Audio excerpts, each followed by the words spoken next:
So this was the so-called Saturday night specials here, the Davis Industry P32, and all of its kin brethrens, the Bricos, the Ravens, the Jennings. They're all the same gun, cheap Walther knockoff. Cast parts, crudely machined. They all pretty much come apart the same exact way. There are a few internals that are slightly different throughout like the P25s, P32s, P380s. And whether it's a Raven or a Davis or whatever, they're just ever so slightly different, but they're almost, for the most part, identical. Screws on the grip, whether they're Allen head type screws or flat head type screws or whatever,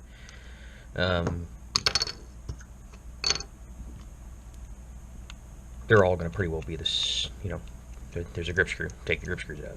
Pretty simple, straightforward.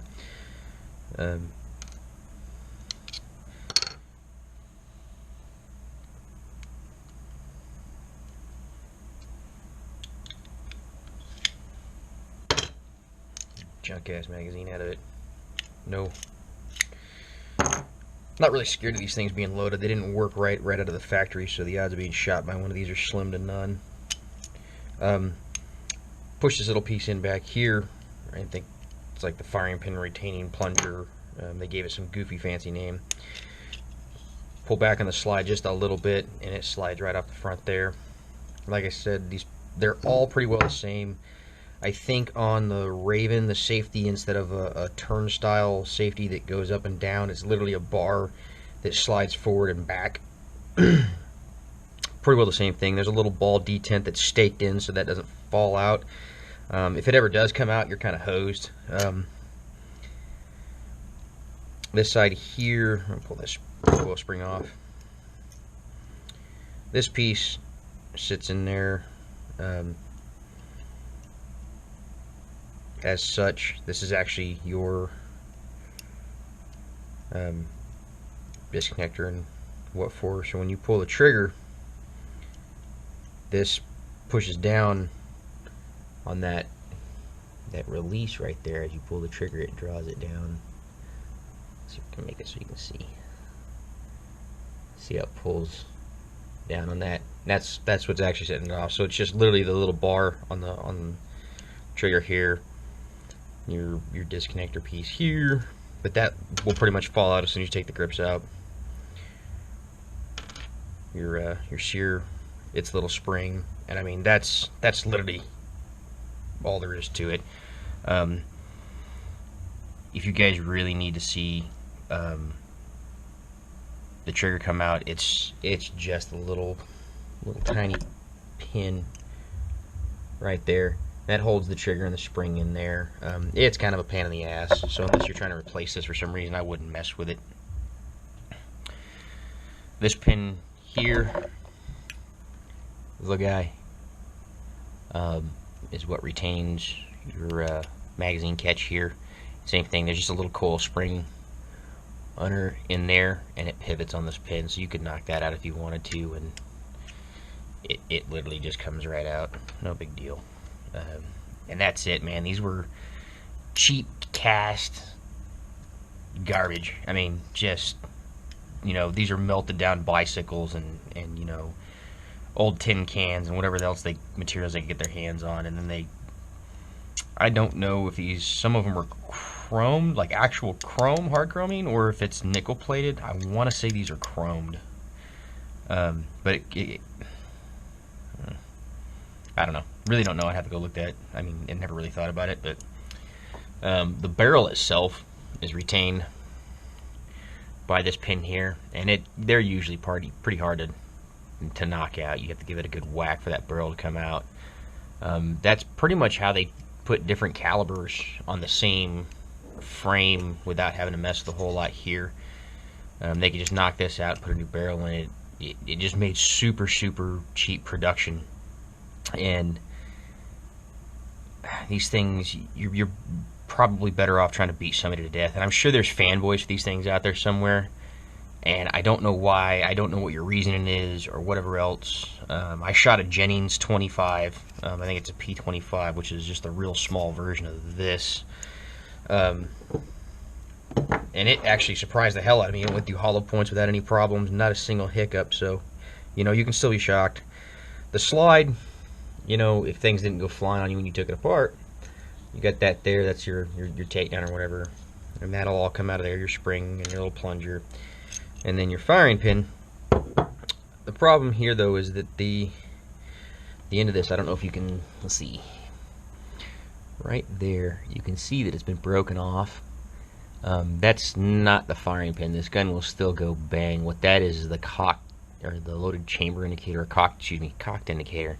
So if the gun is cocked, this would have a little plunger that stuck out past the hole in this little plunger here, so you could tell it was cocked.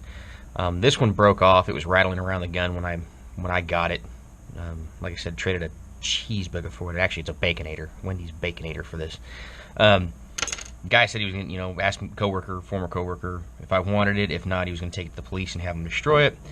And, you know, no, even cheap guns like these don't need a death like that, man. I'll find a use for it somewhere. I've never shot it. I've had it probably 8 or 9 years. Never fired it. Never even attempted to fire it. No, that's a lie. I put it in, went out to the Boise area in Idaho there to do some prairie dog hunting with a buddy of mine, so I took it along in my rifle case. And when I got it, I got some loose ammo with it, you know, in just a Ziploc bag. And of course I had the baggage checked and all that, and that's when the TSA were being assholes about stuff. So they, because it wasn't in a factory box, they confiscated my ammo for it. And 32 ammo is just stupid expensive, just crazy expensive. It's like $20 or $25 a box for just ball crap ammo. So I'm like, screw the thing, I'm not going to buy any of that stuff. I mean, I don't care if it runs or not, you know, I just wanted to save it from its death. And I suppose that's kind of like rescuing a dog and then chaining him in the backyard, but still. I do happen to have some ammo here. Found some real cheap hollow points and ball ammo. Gun shop had them on sale, kind of in their bargain bin, so I bought them up. I want to take it back to Still and see if it actually works. If you want to pull the extractor out, this guy right here, just knock the pen out. Another little coil spring up underneath here. Nothing special. Another way that they use these things to swap out calibers, right here, this piece that comes right here, you might be able to even see it in there. There's a little bit of a ring right here. That ring isn't from firing the gun or anything. This bolt face, so to speak, is pressed into the slide for whatever caliber, so they can make whatever caliber they wanted at just a random whim. This larger frame was the 32s and the 380s, but the little 25s were usually a much smaller frame. As a matter of fact, I've got one here in the shop.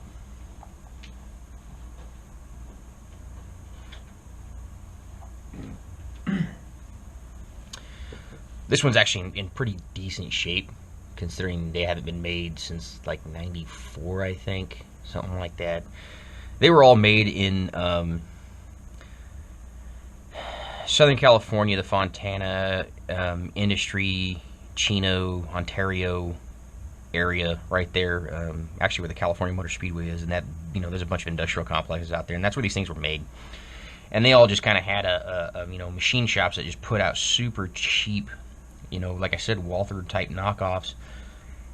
And, you know, Raven's Arm, Davis Industry, Bryco, Jennings, and they were all the same exact shit. You know, like I said before, this one's got the safety that goes back and forth on it instead of rotating up and down. 25 ACP instead of 32, and to give you an idea there, the size difference in the frames, obviously 25s are much smaller. But I was really surprised this thing shot.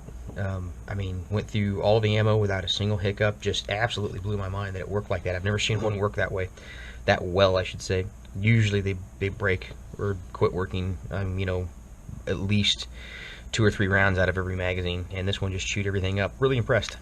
So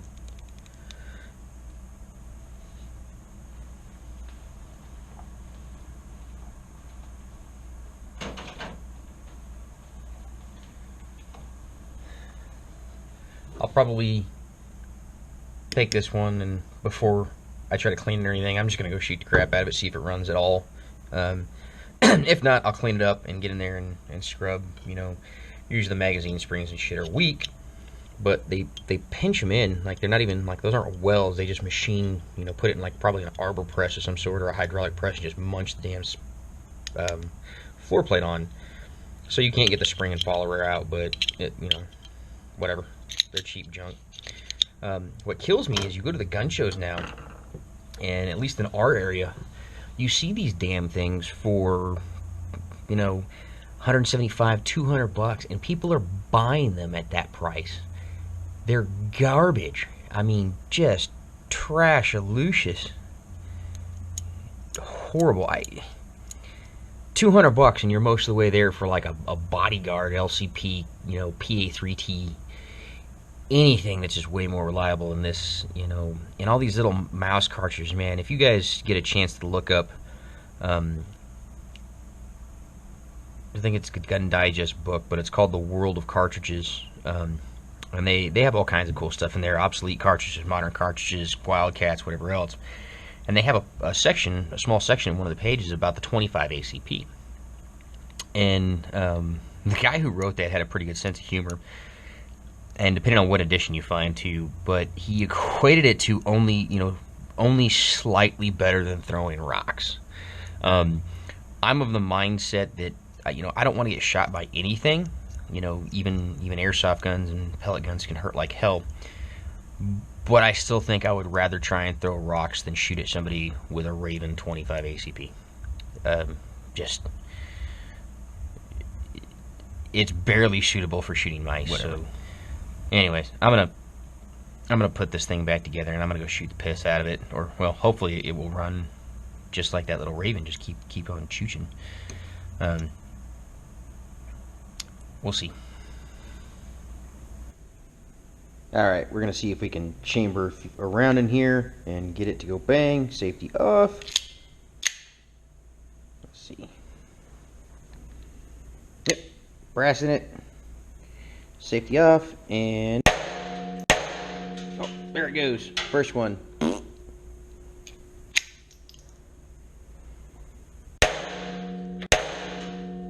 Second one.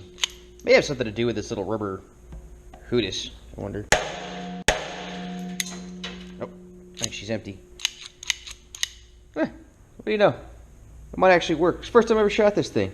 Kind of interesting. I wonder if this rubber gasket can cause semi-autos to screw up and not want to cycle inside of this drum. But that was the jacketed hollow point stuff, so I'd imagine the ball works just fine. Interesting.